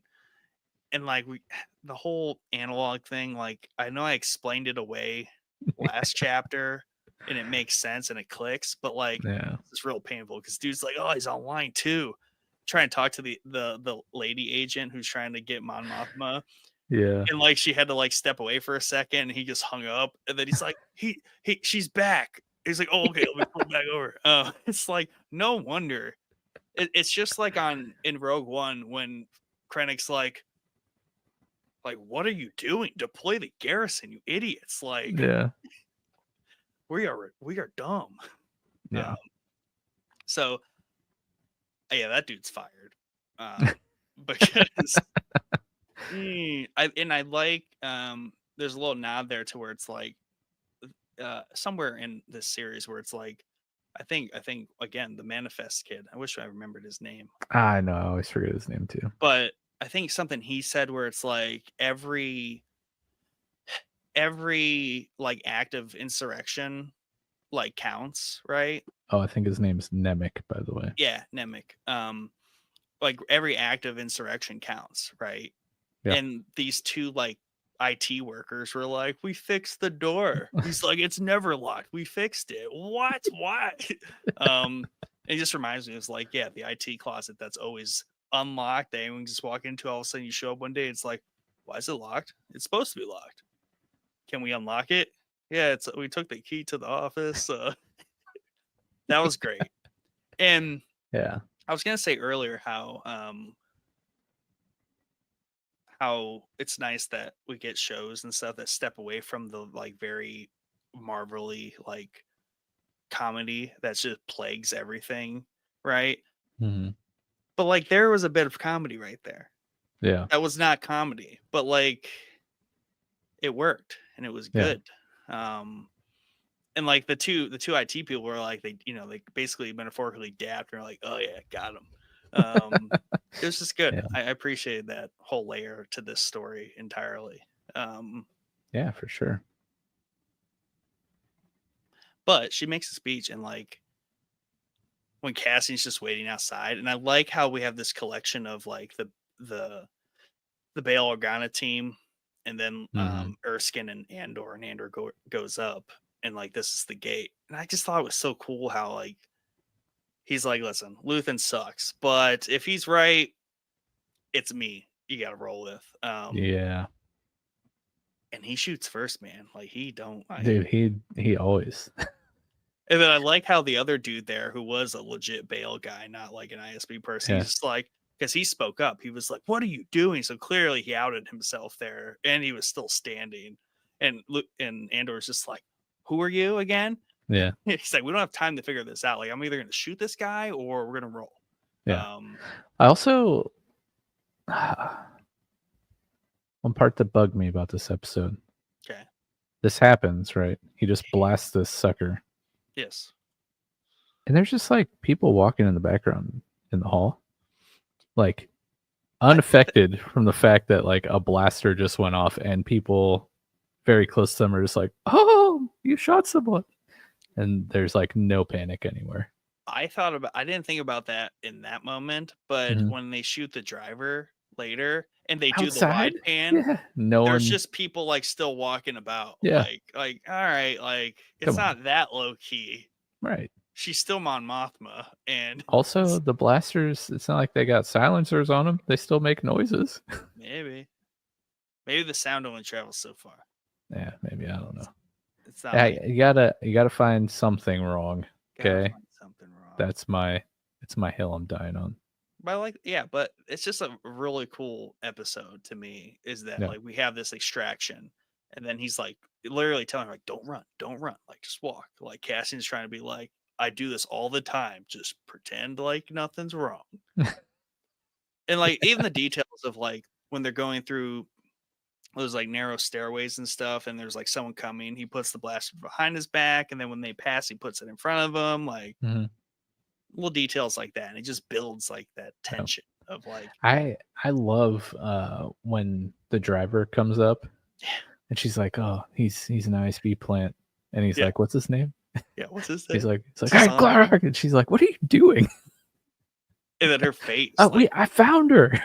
yeah, he's like, who? Bang, and like her face, she's like, again, like she's not used to this, and she plays that off so well because she is Yeah, like literally shocked, and Kaz just like, hold my hand. yeah, Welcome to the rebellion. He said that earlier, but it's like, welcome to the rebellion. yeah. You Wow. gave us all the money, Yeah, this lady. is it. By the way, this is what you funded. By the way, and paid Mon's for by you. dollars. Yeah, hard at work. Hard at work. You earned this extraction Yeah, moment. just doing a little demo. Yeah, and it just feels right too when they had Mon back at like his apartment, which is just the Mhm. safe house. Like she's totally just like out of her element, but she's like, I guess I'm safe here. Like they know what they're Yeah. doing. You live here apparently. You knew where the cups were and all that stuff. Like just cool little interactions. Yeah, man, talk And he's about just like, like, make it worth it. yeah, that was good. She's like, "What can I do to repay you or whatever? Make it worth it, bro." Dang. Blow that Death Star up that I helped build. Ding. Yeah, cuz I did make it worth it. But no, dude, it's cool to think about like who all is in the safe house right now too. It's like all the power players. Yeah, except Luthen. Luthen, Cassian. Oh yeah, where did he slink off to? Clea told him to go back to the gallery, Oh, that's right. but we never really figured out why. Just to be safe, I assume. Maybe it has no point at all other than like Yeah, let's just split to up. like Luthen, be there, so that way like he has some not sort of like alibi. right, because again, like you Yeah. said, like they're just out strutting around. Like, oh look, Mon Yeah. Mothma, who frequents your establishment, just kind of disappears this day. Yeah. You're What's up lurking with about. that, Grandma Luthen? Yeah, where were you at, Grandma Luthen? He didn't I have was his here. grandma wig on. I was here. Exactly. There the whole time. Yeah. Oh, but yeah, I love this episode. That was a good, like, it's 30, almost 40 minutes right there, that whole sequence. Yeah. Which is awesome. Then we get the 20-minute sequence of, well, it's like 10 minutes of like Cassian's giving up on the rebellion. That hurts her heart because she's like, I know you're lying, dude, but also you need to be part of this, but I can't still hold you back. Take Yeah. this sleeping tea because you just need your rest. Dude, oh man. So like I was during that conversation Yeah. before he goes to sleep, I was like, dude, whoever plays Bix is so good. I really thought it was more of like, I want to believe you, but I can't. Yeah. And she I was more couldn't hurt that way. Yeah, I couldn't make a read on like why she was acting the way she was, but like On the second watch, after you know, well it like makes yeah, all the after sense. like Yeah. at the end I Yeah. understand. But like dude, she just played that so good and she's just like you know wheels are turning in her head as she's listening to him and it's funny because like at first he's like oblivious to it, but then by the end he's like, why are you the way you are right now? Yeah. But dude, it's so good because she's like in her mind, she knows that like she has to make this decision that is going to break Cassian, but at the same time, like it breaks her too, because Oh, like yeah. she doesn't want to do this, but she knows she has to do this. But it goes back to episode 7. Like, that was the point of episode 7. Like, she totally picked up on, she's like, dude, that force healer, like, knew you were walking up, knew, like, Yeah. of everything you carry, and, like, thinks you're special. Yeah. And, like, I think that just reinforced, she's like, I'm holding him back. Like, he constantly goes into this behavior where he just worries about me. Yeah. Love him to death for it. But I Yeah. also really believe in this other thing we've put our entire lives on the line for. Yeah. It's the main thing is bigger than you or I. And so we have to put ourselves aside and submit to the call of the rebellion. Yeah, crazy metaphor and something people don't get these days at all. Yeah, but man, dude, she crushes it, and then she also crushes the whole like tablet breakup. Yeah, and like, dude, just man, her face at the end where she's like holding back tears, and I'm just like making the exact same face because I'm doing the exact same thing, holding back tears on my couch. got like a Severance style, like talking through the camcorder thing going on. Where it was weird because we were getting like her recording it, him watching, reacting to it, but then also her just like crying over it while he's like, I mean, the way they like edited that all together to convey everything that was happening, because I think they were like montaging like even him running through the woods, and then but she still it was just really good. Yeah, but I don't know how much time was between that and like the last scene, but he got over it. Well, somewhat quickly. That's part of his character, though. Again, it goes back to the Han Solo nature of him, where it's like Han Solo's like, "I love you," or she's like, "I love you." He's like, "I know. I'm gonna go get frozen now. I'll see you on the other side." You know what I mean? Like he was lost in that moment, and we see it all. We've seen it the entire series. He sits there and says one thing because he wants to be free and be rid of all this nonsense, but he's addicted to what's happening. He can't not do it. So like, I think in that moment he just realized where he was at, and he was like, all right, like, got to keep moving. So again, he can't stop rebelling because he knows he wants to stop, but he rebels against his own desire. Yeah. And continues to be a part of the rebellion. Yep. He's peak rebel. Like he's like Rebel Zero, man. Like Patient Zero, Rebel Zero. He literally can't stop. Can't stop. Just like, I can't help it.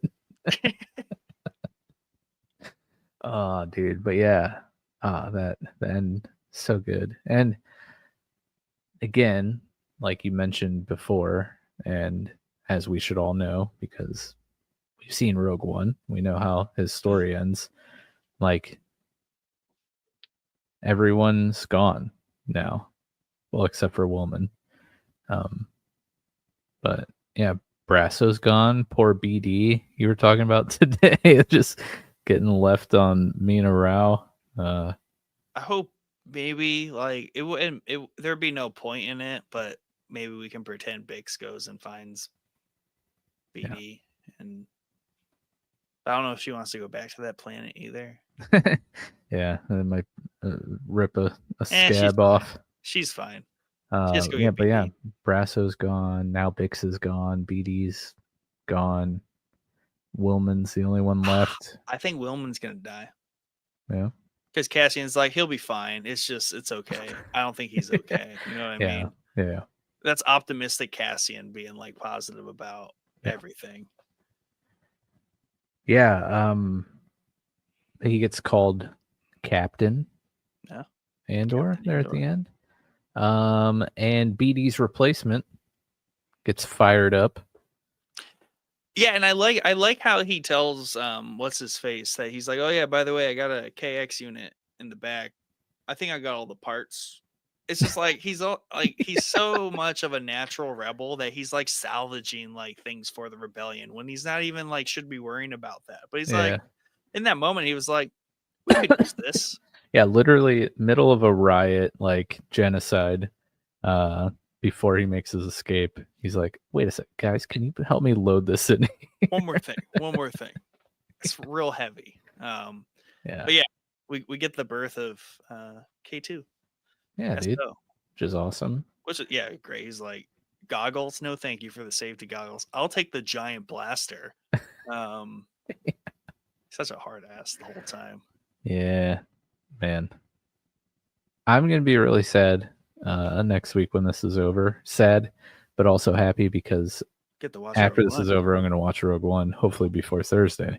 And by the way, guys, we have a special guest coming next week to join us for the finale, Mr. Bicycle himself from the Funny Sci-Fi Popcast. He's well,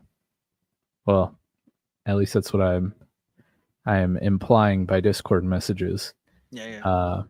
We may or may not have Tim Bicycle, not Bicycle, by Seagull. That's it. Anyways, yeah, Funny Science Fiction Podcast. He's been on the show before. We've been on his one of our favorite Star Wars guests to have. Hoping to have him on next week to chat the finale. But yeah, man, I want to see more Diego Luna, but I feel this is the end of the road. Like, well, no, he's not. Diego Luna's not dead.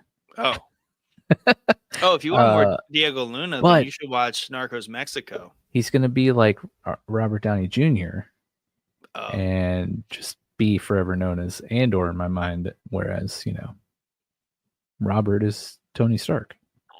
So in this season where he goes to Gorman, he's like really fancy dressed up. That's Narcos Mexico, Diego Luna. So just go watch that and pretend he's undercover the whole time. Okay. Yeah. He's just to start a planting pretend a new rebel cell. Yep. Yeah, just pretend he's a narco.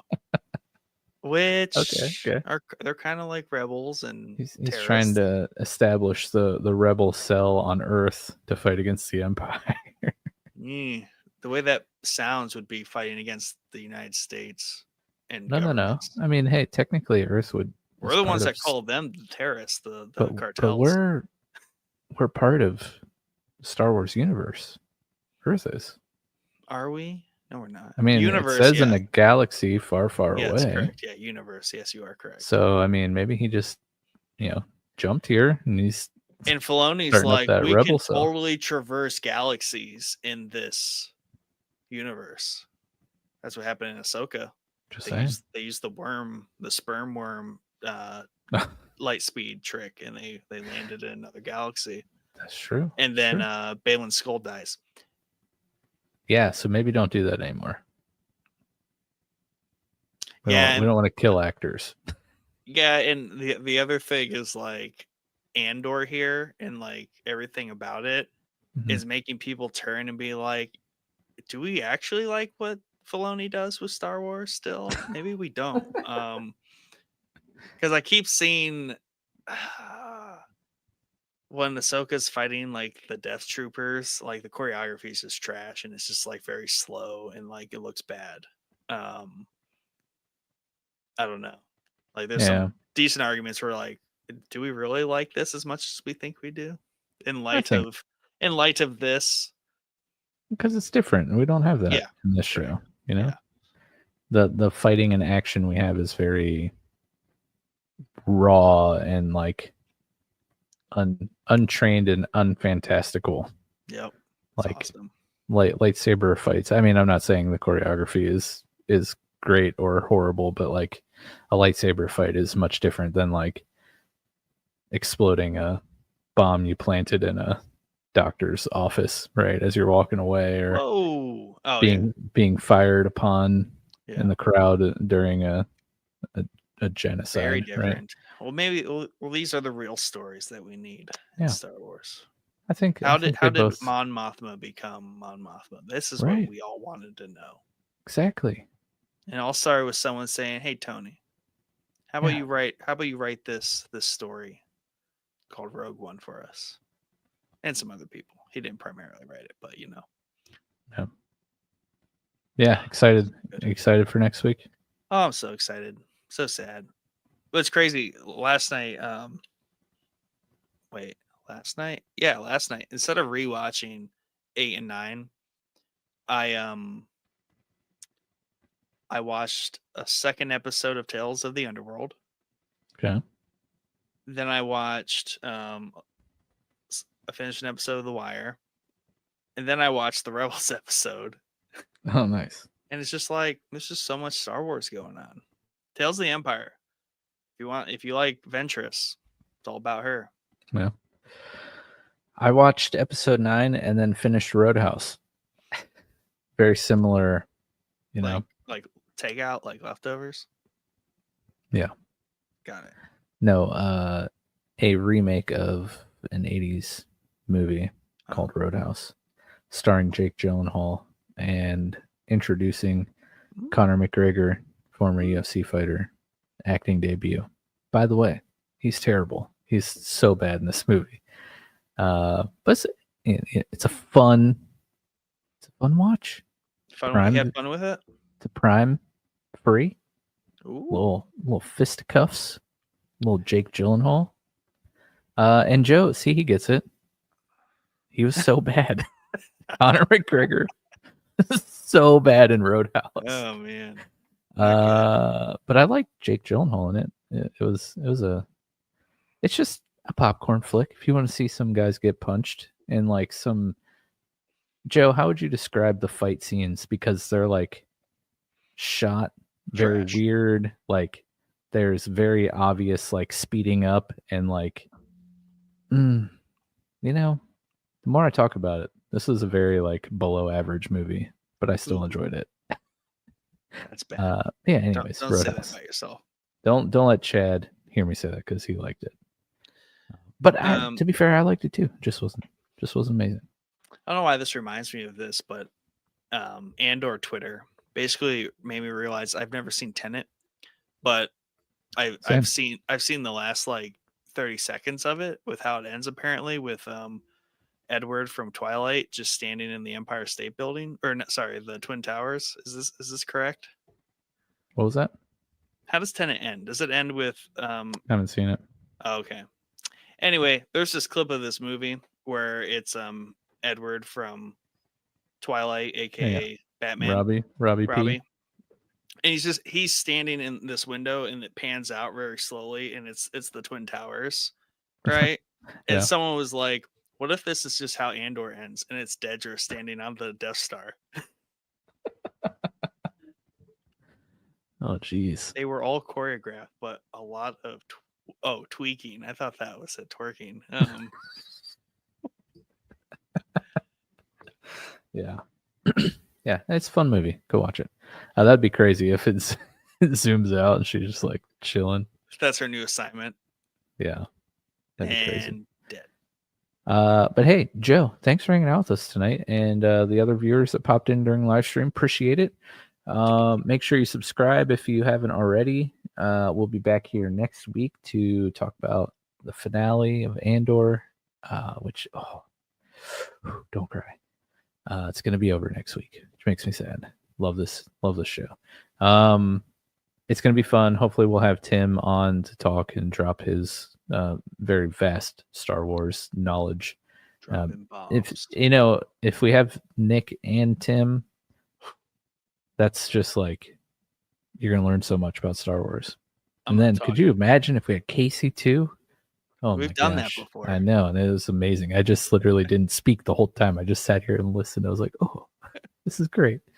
Yeah, and then we got some fun stuff coming up in the summer. I'm gonna do a lot of like gaming podcasts and things. I think you were saying, Nick, summer of gaming or something. Catch each other up on what we've been watching and playing outside of these very specific seasons we've had. Yeah, back to more traditional format. We're gonna do some what's watchings, what's plans, and then me and Chad are gonna curate some gaming content for the summer. Yeah, it should be fun. Should be a fun time. And we do have the Showboys Game Club going. We're playing through Expedition 33 right now. So if that's something you might be interested in, jump in the Discord. You could play along with us, chat about the game. At the end of the month, those who participated and played the game, if they want to, they send me audio clips of their review and their time playing the game, and then I edit it all together into an episode and throw it out as a bonus episode on our audio platforms. So if you want to be a part of that, jump in the Discord, let us know, start playing with us. It's been great. Joe, he says, I'm really digging Bio Assassin playing through Expedition 33 on the Twitch, which is very true. He's probably streaming right now. Yeah, it's been a real fun game. So with all that said, thank you guys for watching. We'll see you next week. Bye.